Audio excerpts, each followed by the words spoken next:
comes a time in every build when you reach that end point, the final model to add to any unit, any team or any crew that you're producing. And with this episode of All About the Bash, we've reached this point with our John Blanche Inquisitor 28 Kill Team project. So with emptying the parts out onto my workstation, it's time in this video to have a go at a Witch Seeker.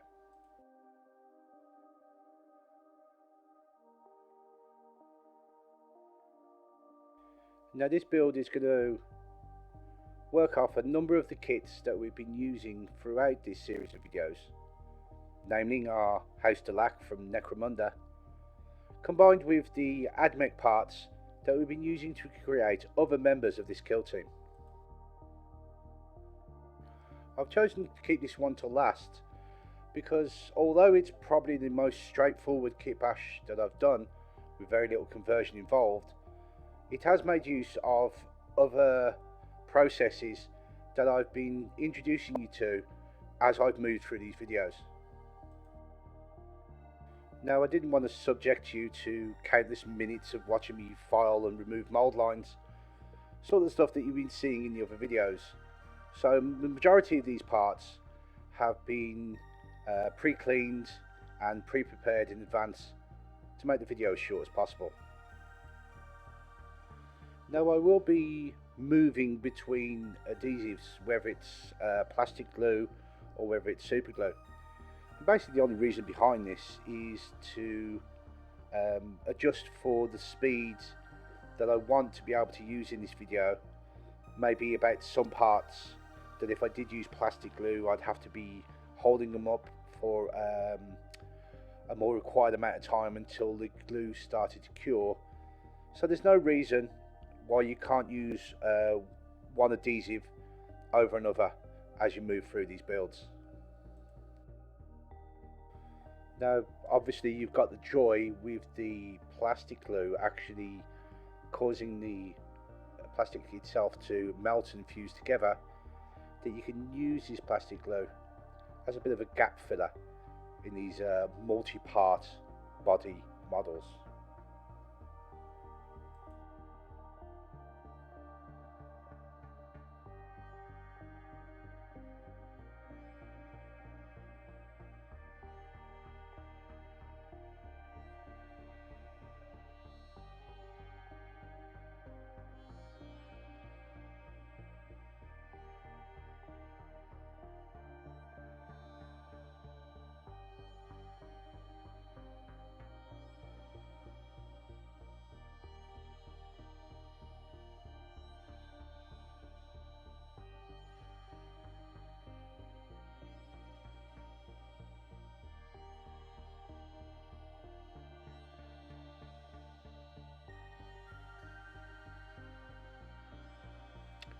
Once we've got this body of the House de Lac kits finalised and starting to cure off, there's no reason why not that we can't use a bit of super glue to actually fix it to a base to make it easier for the model to stand in position and maybe make it so it doesn't roll around our workstation too much.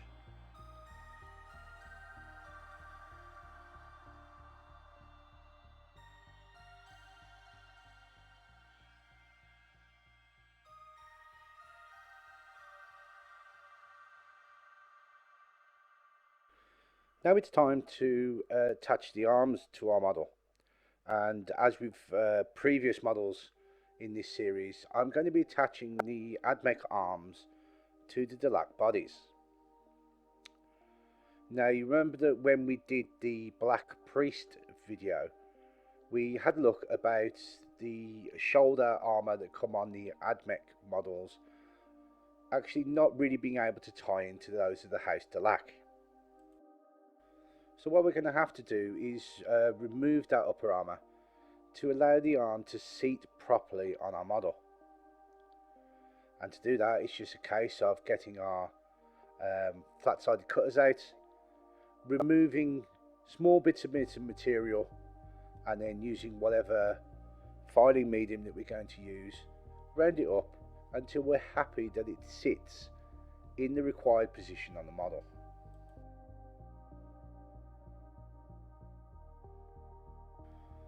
This is normally where it's the godsend to have a workstation where you can lay out all your tools that you think you're going to use for these builds around you, because there's nothing worse than trying to go for a certain file that you want to remove a certain amount of material and not having it within easy reach.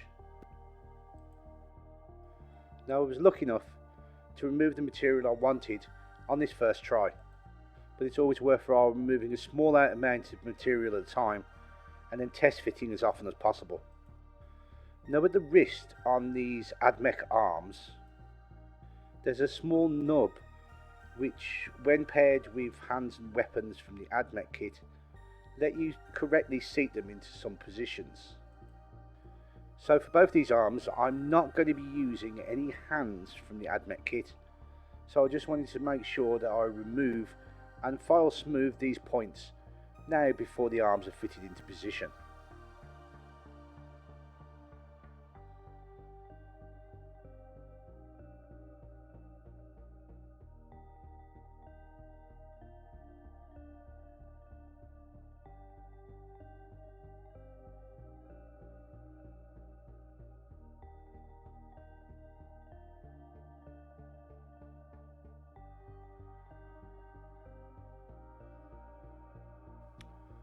Once I've got all parts filed, all the material removed that I want to remove, I know that the arms are going to sit in the position I'm happy with. It's now just a case of reaching for the glue and finalising their position.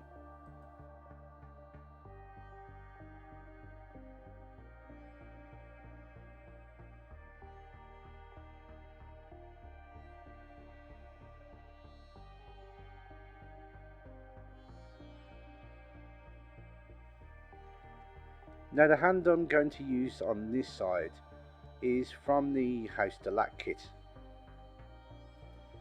To tie in with the image from the Inquisitor sketchbook with a witch seeker with a book on his chest, I'm going to have this model holding a scroll, which I'm going to show you how I make towards the end of this video.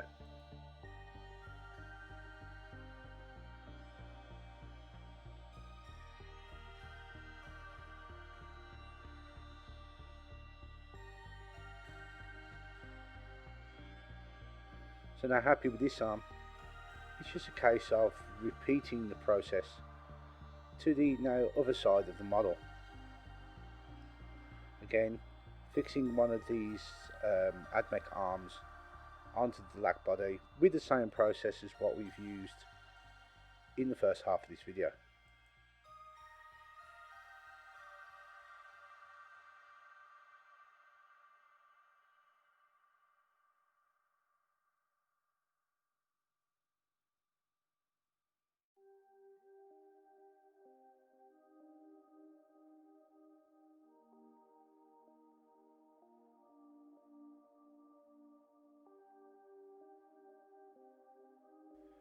Now, the hand on this side, I've actually taken one of the servitor skulls that come along with a couple of other models that I have in position. I think this is one from probably an Imperial Guard kit. And what it does, it allows me to create sort of like this data claw look that maybe someone who was inputting and downloading information from Imperial information banks might make use of. And it also allows me to introduce a bit of motion and a bit of movement into a model that even at this point I think is going to be rather rigid if I didn't include something like this.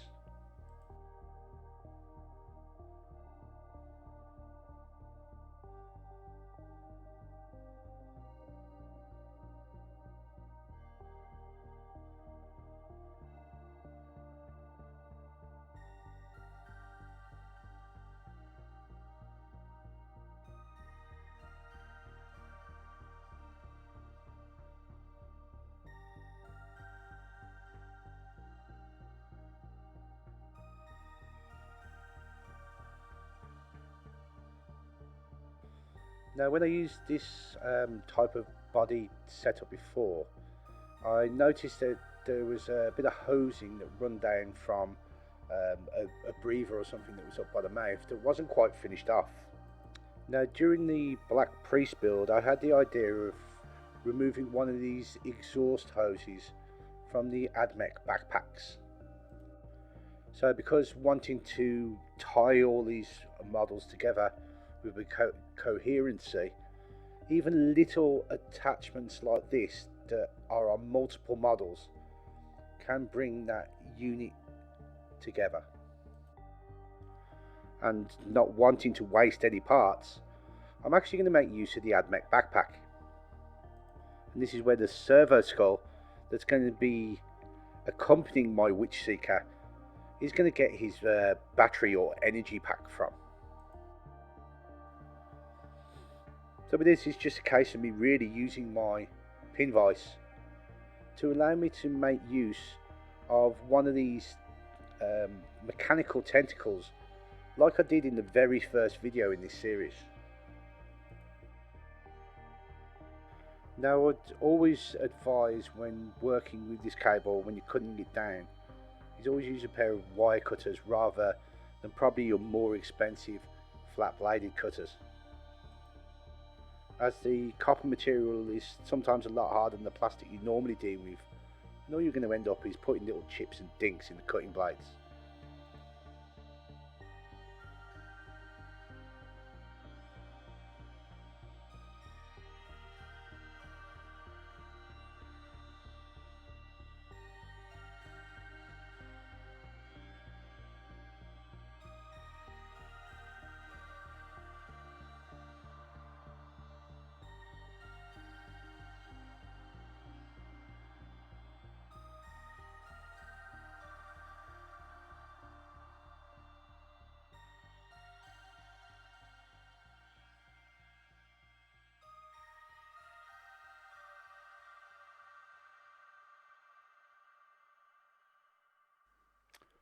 Once I've got this hose into the position I want it to be in, it's just a case now that I'm going to have to actually attach the skull to it.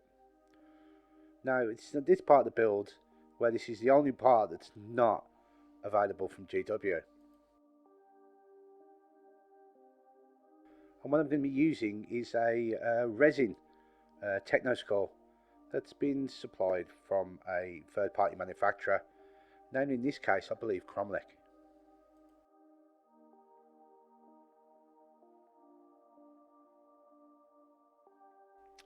But again, it's just attacking us with our flat-bladed cutters, a small hole drilled with our pin vise, and a little bit of super glue to allow the resin to stick to the metal, and basically the part's in position.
Now, as I always do, it's time for the head last, the crowning glory that brings any one of these builds together. I've chosen here to use one of the unhooded or unhelmeted AdMech heads, because with the amount of bionics that seems to be stuck in to that head, really makes me think of a piece of John Blanche artwork. And with this, main model's done. Now I want to move on to making this scroll. And I've tried a lot of different material to try and get the effect I'm after. But the best I've found is this heavy pewter tin metal foil from Green Stuff World. Now I know a lot of the times they show this put through one of their corrugators to make metal panelling for the side and roofs of buildings. But I really think this material has a lot of flexibility to make things like banners and cloaks. You can see just how workable the material is, but it's also so thin that it's easy enough to cut with a standard pair of scissors. Now the benefit at this point is that if you were to use a more rigid metal like the inside of a can, which I tried, when you cut the material you're left with those sharp edges and sharp burrs along the edges, which you have to file down, otherwise you're going to slice your fingers open on them. And there's already far too many things that want to do that in this hobby anyway. Now I want the scroll to look like it's been completely unrolled, so I'm going to make sure that I've got far more material than what I'm going to use, just to make sure that I haven't cut it too short.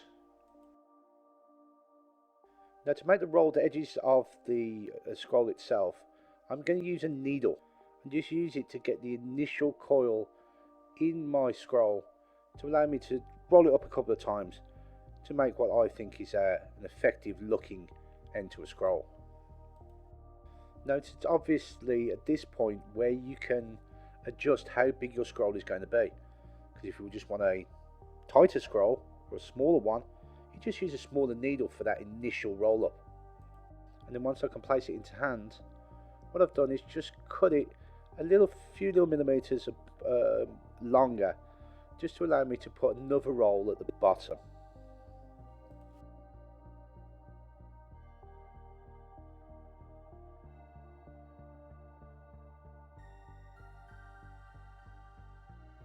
And also at this point what I'm going to do is put a couple of creases and a couple of flowing curves into the scroll, just to give it again a little bit of movement, a little bit of dynamic to it, to add to the overall dynamic view of the model.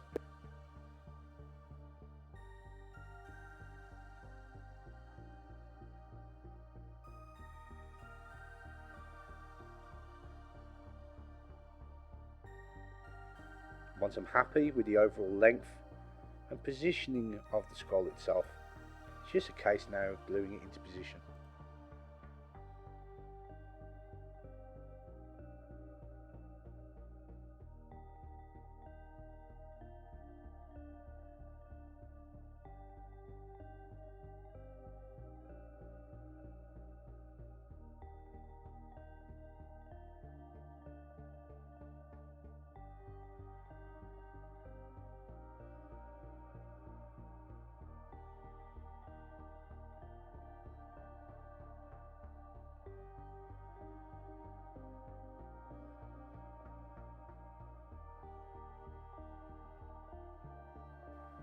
Now once the scroll was glued into the hand, I worked out that it was not the most rigid and most secure of fixings.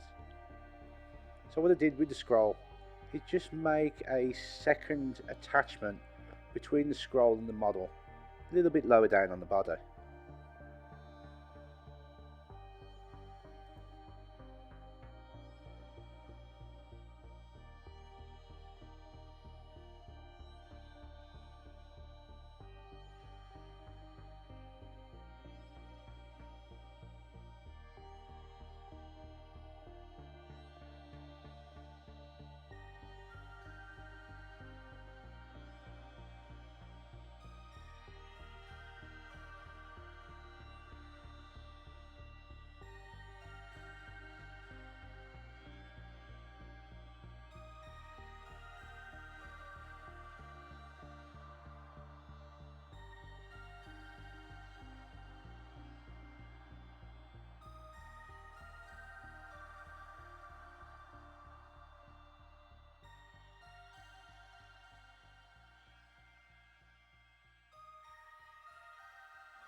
And with this in place, our Witch Seeker build is finished.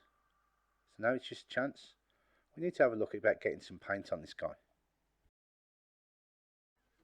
And here he is, all finished, joined with another couple of members of the kill team, which are basically created in the same way, the combination between the AdMech and the House to Lack kits. Now these heads are again from a third-party manufacturer, and I'll put all the links in the video description below. So all that remains for me is to say thank you very much for watching this series of videos. And as before, if you'd like to interact a bit more with us, the Odd-Sided Dice YouTube channel has all the various social medias, Facebook and Instagram. And please consider buying us a coffee with the link below. Thanks very much, and I'll see you on the next bash.